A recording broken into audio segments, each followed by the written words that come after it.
ಕರ್ನಾಟಕ ರಾಜ್ಯದಲ್ಲಿರುವಂತಹ ಮಾತೃ ಸ್ವರೂಪರಾದ ಎಲ್ಲ ಅಂಗನವಾಡಿ ಕಾರ್ಯಕರ್ತರು, ಸಹಾಯಕ ಅಂಗನವಾಡಿ ಕಾರ್ಯಕರ್ತರು, ಮಿನಿ ಅಂಗನವಾಡಿ ಕಾರ್ಯಕರ್ತರು ಪ್ರತಿಯೊಬ್ಬರಿಗೂ ಒಂದು ಶುಭ ಸುದ್ದಿ ಹಾಗೂ ಒಂದು ಮನವಿ ಎರಡನ್ನ ತೆಗೆದುಕೊಂಡು ಬಂದಿದ್ದೀವಿ. ಕರ್ನಾಟಕ ರಾಜ್ಯದಲ್ಲಿರುವಂಥ ಎಲ್ಲ ಅಂಗನವಾಡಿ ಕಾರ್ಯಕರ್ತರು ನಮ್ಮನ್ನು ಸರ್ಕಾರಿ ನೌಕರರಾಗಿ ಘೋಷಣೆ ಮಾಡಬೇಕು, ವಿಶ್ರಾಂತಿ ವೇತನವನ್ನು ನೀಡಬೇಕು, ಸರಿಯಾದ ಪಿಂಚಣಿಯನ್ನು ಕೊಡಬೇಕು, ಸರ್ಕಾರಿ ನೌಕರರಾಗಿ ಘೋಷಣೆ ಮಾಡಬೇಕು ಅಂತ ಹೇಳಿ ಹಲವಾರು ದಿನಗಳಿಂದ ಹೋರಾಟವನ್ನು ಮಾಡ್ತಾ ಇದ್ದಾರೆ. ಸರ್ಕಾರಗಳು ಕೊಟ್ಟ ಭರವಸೆಗಳನ್ನು ಈಡೇರಿಸಬೇಕು ಅಂತ ಹೇಳಿ ಕೂಡ ಹೋರಾಟವನ್ನು ಮಾಡ್ತಾ ಇದ್ದಾರೆ. ಅದ್ರ ಜೊತೆಯಲ್ಲಿ ನಿವೃತ್ತಿಯ ನಂತರ ನಿವೃತ್ತಿ ವಿಶ್ರಾಂತಿ ವೇತನವನ್ನು 10 ಲಕ್ಷ ರೂಪಾಯಿ ಕೊಡುವ ಬಗ್ಗೆ ಒಂದು ಲೇಟೆಸ್ಟ್ ಅಪ್ಡೇಟನ್ನು ತೆಗೆದುಕೊಂಡು ಬಂದಿದ್ದೀನಿ. ಈ ಮಾಹಿತಿಯನ್ನು ತಮ್ಮ ಮುಂದೆ ಶೇರ್ ಮಾಡೋದಕ್ಕಿಂತ ಮುಂಚಿತವಾಗಿ ಯಾರೆಲ್ಲ ಈ ಚಾನಲ್ಗೆ ಸಬ್ಸ್ಕ್ರೈಬ್ ಆಗಿಲ್ಲ, ದಯವಿಟ್ಟು ಕೆಳಗಡೆ ಕಾಣ್ತಾ ಇರೋಂಥ ಸಬ್ಸ್ಕ್ರೈಬ್ ಬಟನನ್ನು ಒತ್ತಿ, ಬೆಲ್ ಐಕಾನನ್ನು ಕ್ಲಿಕ್ ಮಾಡಿ, ಆಲ್ ಅಂತ ಮಾಡಿ. ನೀವು ಫೇಸ್ ಮಾಡ್ತಾ ಇರೋಂಥ ಎಲ್ಲ ಪ್ರಾಬ್ಲಮ್ಗಳನ್ನು ಲೀಗಲ್ ಆಗಿ ಸಾಲ್ವ್ ಮಾಡ್ಕೊಳಕ್ಕಿರೋಂಥ ಉತ್ತಮ ವೇದಿಕೆ ಸರ್ಕಾರಿ ನೌಕರ ಮಿತ್ರ ಯೂಟ್ಯೂಬ್ ಚಾನಲ್ಗೆ ಪ್ರತಿಯೊಬ್ಬರೂ ತಪ್ಪದೆ ಸಬ್ಸ್ಕ್ರೈಬ್ ಮಾಡ್ಕೊಳ್ಳಿ.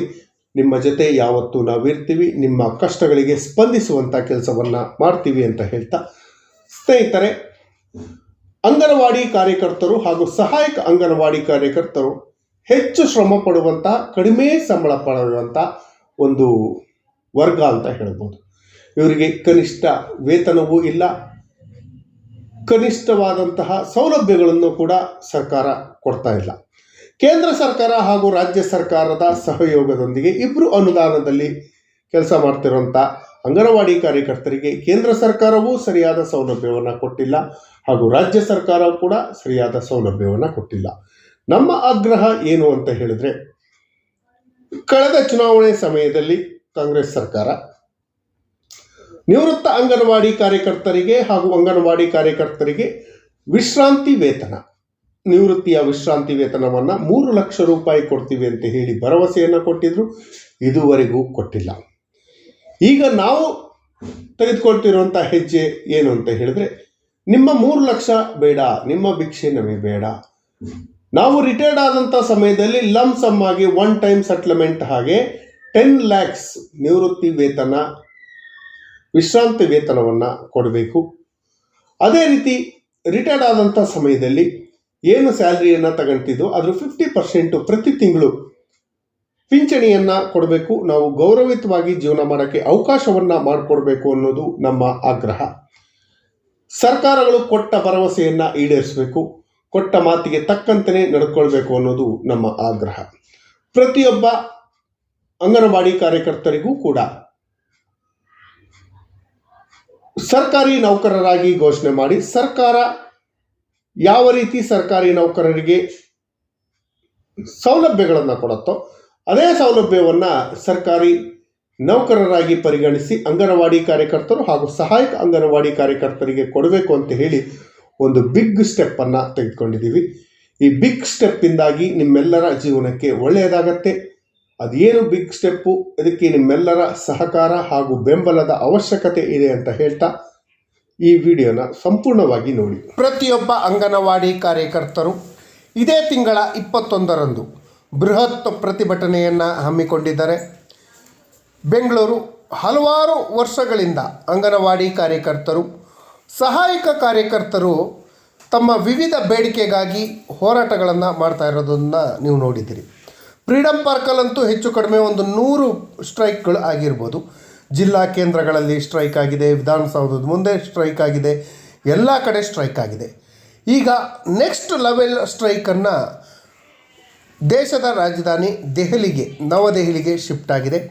ಏಪ್ರಿಲ್ 21ರಂದು 3 ದಿನಗಳ ಕಾಲ ದೆಹಲಿಯ ಜಂತರ್ ಮಂತರ್ನಲ್ಲಿ ಪ್ರತಿಭಟನೆ ನಡೆಸುವುದಾಗಿ AITUC ಅಂಗಸಂಸ್ಥೆಯಾದ ಕರ್ನಾಟಕ ರಾಜ್ಯ ಅಂಗನವಾಡಿ ಕಾರ್ಯಕರ್ತರು ಹಾಗೂ ಸಹಾಯಕ ಅಂಗನವಾಡಿ ಕಾರ್ಯಕರ್ತರ ಫೆಡರೇಷನ್ ತಿಳಿಸಿದೆ.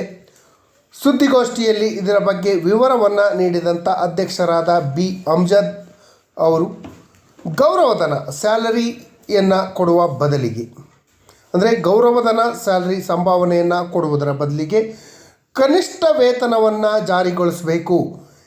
ಏನು ಕಾರ್ಮಿಕರಿಗೆ ಕೊಡ್ತಾ ಇದ್ದಾರಲ್ಲ ಕನಿಷ್ಠ ವೇತನವನ್ನು ಜಾರಿಗೊಳಿಸಬೇಕು ಅನ್ನೋದು ಒಂದು ಬೇಡಿಕೆ. ಈ ಮೂಲಕ ಸರ್ಕಾರಿ ಸೇವೆಯನ್ನು ಕಾಯಂಗೊಳಿಸಬೇಕು, ಸರ್ಕಾರಿ ನೌಕರರಾಗಿ ಘೋಷಣೆಯನ್ನು ಮಾಡಬೇಕು. ಸರ್ಕಾರಿ ನೌಕರರಿಗೆ ಯಾವ ರೀತಿಯಲ್ಲಿ ಪಿಂಚಣಿ ಸೌಲಭ್ಯವನ್ನು ಕೊಡ್ತಾ ಇದ್ದೀವಿ, ನಿವೃತ್ತಿ ವೇತನ ಸೌಲಭ್ಯ, ಅದೇ ರೀತಿ ನಿವೃತ್ತಿ ವೇತನ ಸೌಲಭ್ಯವನ್ನು ಅಂಗನವಾಡಿ ಕಾರ್ಯಕರ್ತರು ಹಾಗೂ ಸಹಾಯಕ ಅಂಗನವಾಡಿ ಕಾರ್ಯಕರ್ತರಿಗೂ ನೀಡಬೇಕು. ಗ್ರ್ಯಾಜ್ಯುಟಿ ಸೇರಿದಂತೆ ಇತರೆ ಸೌಲಭ್ಯಗಳನ್ನು ಸರ್ಕಾರಿ ನೌಕರರಿಗೆ ಯಾವ ರೀತಿ ದೊರೆಯುತ್ತೋ ಅದೇ ರೀತಿಯಲ್ಲಿ ಅಂಗನವಾಡಿ ಕಾರ್ಯಕರ್ತರು ಹಾಗೂ ಸಹಾಯಕ ಅಂಗನವಾಡಿ ಕಾರ್ಯಕರ್ತರಿಗೂ ಕೂಡ ಕೊಡಬೇಕು ಅಂತ ಹೇಳಿ ಒತ್ತಾಯವನ್ನು ಮಾಡಿದ್ದಾರೆ. 10 ವರ್ಷಗಳಿಂದ ಹೋರಾಟವನ್ನು ಮಾಡಿಸ್ತಾ ಇದ್ದೀವಿ. 2 ದಶಕಗಳಿಂದ ಹೆಚ್ಚು ಕಡಿಮೆ ಹೋರಾಟವನ್ನು ಮಾಡ್ತಾಯಿದ್ರು ಸಹ ಕೇಂದ್ರ ಸರ್ಕಾರವಾಗಲಿ ಅಥವಾ ರಾಜ್ಯ ಸರ್ಕಾರವಾಗಲಿ ನಮ್ಮ ಹೋರಾಟಗಳಿಗೆ ಕಿವಿಗೊಡ್ತಾ ಇಲ್ಲ, ಯಾವುದೇ ಕವಡೆ ಕಾಸಿನ ಕಿಮ್ಮತ್ತನ್ನು ನೀಡಿಲ್ಲ. ಹಾಗಾಗಿ ಅಂಗನವಾಡಿ ಕಾರ್ಯಕರ್ತರಿಗೆ ಸ್ಟೇಟ್ ಗೌರ್ಮೆಂಟ್ ಹಾಗೂ ಸೆಂಟ್ರಲ್ ಗೌರ್ಮೆಂಟ್ ಎರಡರ ಅನುದಾನದಲ್ಲಿ ನಡೀತಿರೋಂಥ ಕಾರ್ಯಕ್ರಮ ಆಗಿರೋದ್ರಿಂದ ಕೇಂದ್ರ ಸರ್ಕಾರ ಹಾಗೂ ರಾಜ್ಯ ಸರ್ಕಾರದ ಎರಡೂ ಸರ್ಕಾರಗಳ ಜವಾಬ್ದಾರಿ ಅಂಗನವಾಡಿ ಕಾರ್ಯಕರ್ತರ ಸಮಸ್ಯೆಗಳಿಗೆ ಬಗೆಹರಿಸುವಂಥ ಕೆಲಸವನ್ನು ಮಾಡಬೇಕು. ರಾಜ್ಯ ಸರ್ಕಾರದ ವಿರುದ್ಧ ಸಾಕಷ್ಟು ಹೋರಾಟಗಳನ್ನು ಮಾಡಿದ್ದೇವೆ. ಆದರೆ ಕೇಂದ್ರ ಸರ್ಕಾರದ ಜವಾಬ್ದಾರಿಯೂ ಇರೋದರಿಂದ ದೆಹಲಿಯಲ್ಲಿ ಬೃಹತ್ ಪ್ರತಿಭಟನೆಯನ್ನು ಹಮ್ಮಿಕೊಂಡಿದ್ದೀವಿ ಅಂತ ಹೇಳಿ ಕರ್ನಾಟಕ ರಾಜ್ಯ ಅಂಗನವಾಡಿ ಕಾರ್ಯಕರ್ತರು ಹಾಗೂ ಸಹಾಯಕ ಅಂಗನವಾಡಿ ಕಾರ್ಯಕರ್ತರ ಸಂಘದ ಪ್ರಧಾನ ಕಾರ್ಯದರ್ಶಿಯಾದ ಎಂ ಜಯಮ್ಮ ಅವರು, ಜಿಲ್ಲಾ ಕಾರ್ಯದರ್ಶಿಯಾದ ಅನುಸೂಯ ಅವರು ಈ ಬಗ್ಗೆ ಮಾಹಿತಿಯನ್ನು ನೀಡಿದ್ದಾರೆ. ಉತ್ತರ ಭಾರತದಲ್ಲಿ ಅಂಗನವಾಡಿ ಕೇಂದ್ರಗಳನ್ನು ದತ್ತು ಪಡೆಯುವಂತೆ ವಿವಿಧ ಧನಸಹಾಯ ಆಯೋಗ UGC ಆದೇಶ ನೀಡಿದೆ. UGC ಅಂದರೆ ತಮಗೆಲ್ಲರಿಗೂ ಗೊತ್ತಿರ್ಬೋದು, university grant commission. UGC salary ತಗೊಂಡ್ರೆ ಅವರ ಲೈಫೇ ಸೆಟ್ಲ್ ಆದಂಗೆ ಮಿನಿಮಮ್ ಸ್ಯಾಲ್ರಿನೇ 1.5 ಲಕ್ಷದಿಂದ 2 ಲಕ್ಷ ಇರುತ್ತೆ. ಆ ರೀತಿಯಾಗಿ UGCಯ ಅನುದಾನ ಸಿಗಬೇಕು ಅಂತ ಹೇಳಿ ಆದೇಶ ಮಾಡಿದೆ. ಅಂದರೆ ನಾರ್ತ್ ಭಾರತದಲ್ಲಿರುವಂಥ ಕೇಂದ್ರಗಳನ್ನು ಡೊನೇಟ್ ಮಾಡ್ಕೊಳ್ತಾರೆ. ಅದೇ ರೀತಿ ಕರ್ನಾಟಕದಲ್ಲೂ ಕೂಡ UGC ಅಂಡರಲ್ಲಿ ಅಂಗನವಾಡಿ ಕಾರ್ಯಕರ್ತರನ್ನು ನೀಡಬೇಕು. ಅಂಗನವಾಡಿ ಕಾರ್ಯಕರ್ತರ ಮೂಲ ಆಶಯಗಳಿಗೆ ಧಕ್ಕೆ ಆಗಬೇಕಾಗಿದೆ. ಅಂಗನವಾಡಿ ಕೇಂದ್ರಗಳು ಶಿಕ್ಷಣ ಕೇಂದ್ರಗಳೆಲ್ಲ ಆಹಾರ, ಆರೋಗ್ಯ ಹಾಗೂ ಆರೈಕೆ ಮಾಡುವ ಕೇಂದ್ರಗಳು. UGC ಮಾಡಿರುವಂಥ ಆದೇಶವನ್ನು ವಾಪಸ್ ಪಡಿಬೇಕು ಅಂತ ಹೇಳಿ ಎಂ ಜಯಮ್ಮ ಸಂಘದ ಪ್ರಧಾನ ಕಾರ್ಯದರ್ಶಿಯವರು ತಿಳಿಸಿದ್ದಾರೆ. ಸ್ನೇಹಿತರೆ, ಇದ್ರ ಬಗ್ಗೆ ಸ್ವಲ್ಪ ಕನ್ಫ್ಯೂಷನ್ ಇದೆ. ಆ ಕನ್ಫ್ಯೂಷನನ್ನು ಕ್ಲಿಯರ್ ಮಾಡ್ಕೊಳ್ತಾ ಉತ್ತರ ಭಾರತದಲ್ಲಿ ಅಂಗನವಾಡಿ ಕೇಂದ್ರಗಳನ್ನು ವಿಶ್ವವಿದ್ಯಾನಿಲಯ ಧನ ಸಹಾಯ ಆಯೋಗ UGC ಆದೇಶ ಮಾಡಿರುವುದು, ದತ್ತು ಪಡೆಯೋಕ್ಕೆ ಆದೇಶ ಮಾಡಿರುವುದು ಅಂಗನವಾಡಿ ಕಾರ್ಯಕರ್ತರ ಮೂಲ ಆಶಯಕ್ಕೆ ಧಕ್ಕೆ ಆಗತ್ತೆ ಅಂತ ಹೇಳಿದ್ದಾರೆ. ನಾನು ಮೊದಲು ಕನ್ಫ್ಯೂಸಲ್ಲಿ ಹೇಳಿದ್ದೆ.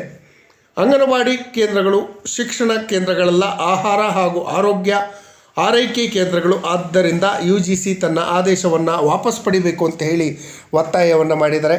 ಈ ಎಲ್ಲ ಒತ್ತಾಯಗಳನ್ನು ಮಾಡ್ತಾ ಅಂಗನವಾಡಿ ಕೇಂದ್ರಗಳನ್ನು ಸರ್ಕಾರಿ ಪೂರ್ವ ಪ್ರಾಥಮಿಕ ಶಾಲೆಗಳಾಗಿ ಘೋಷಣೆ ಮಾಡಬೇಕು. ಅಂಗನವಾಡಿ ಕಾರ್ಯಕರ್ತರನ್ನು ಸರ್ಕಾರಿ ನೌಕರರಾಗಿ ಘೋಷಣೆ ಮಾಡಬೇಕು. ಅಂಗನವಾಡಿಯವರು ರಿಟೈರ್ಡ್ ಆದ ತಕ್ಷಣ 10 ಲಕ್ಷ ರೂಪಾಯಿ ವಿಶ್ರಾಂತಿ ವೇತನವನ್ನು ಕೊಡಬೇಕು.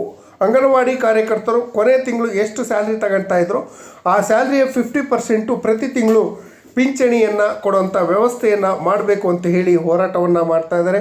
ಈ ಹೋರಾಟಕ್ಕೆ ಪ್ರತಿಯೊಬ್ಬರು ಬೆಂಬಲಿಸಿ